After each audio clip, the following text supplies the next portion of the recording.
வாரம் இந்த போட்டியாளர் தான் வெளியேறுவாங்க அப்படின்னு ரசிகர்கள் எதிர்பார்க்குற ஒருத்தரை தவிர மற்ற ஒருத்தரை வெளியேற்றி பிக் பாஸில் ட்விஸ்ட்டு கொடுத்துட்டே வந்துட்டுருக்காங்க. இந்த வாரம் இவரால் எனக்கு ரொம்ப இன்செக்யூராக ஃபீல் பண்ணுறேன் அப்படின்னு வியன்னா பிரஜனை பற்றி கம்ப்ளைண்ட் பண்ணதால் பிரஜன் ரெட் கார்டு கொடுத்து வெளியேறிட்டார் அப்படின்னு நிறைய பேர் போட்டிருந்தாங்க. அப்படி ஒன்றும் நடக்கலை. அதுக்கு பதிலாக செவனேன நான் பாட்டுக்கு தானே இருந்தேன் அப்படின்னு இருந்த ஒரு பிளேயரை பிக் பாஸ் வீட்டிலேருந்து வெளியே அனுப்பியிருக்காங்க. கடைசி 2 இடத்துல இருந்தது வியன்னாவும் கெமியும். இதில் வியன்னாவை பார்த்திங்கன்னா இன்னமும் கண்டென்ட் கொடுத்துக்கிட்டு தான் இருக்காங்க. தவறுனது யாருன்னு பார்த்தோம்னா கெமி.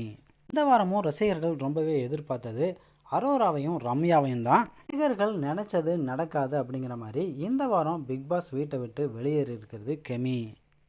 ஆனாலும் அரோராவையும் ரம்யாவையும் விட ரொம்ப மோசமான பிளேயர்னு சொல்லிட முடியாது. கெமி அவங்க 2 பேரையும் விட பெஸ்ட்டாக தான் விளையாண்டுருந்தாங்க. இதை பற்றின உங்களோட கருத்துக்களை கமெண்ட்ஸ் பாக்ஸில் ஷேர் பண்ணுங்கள்.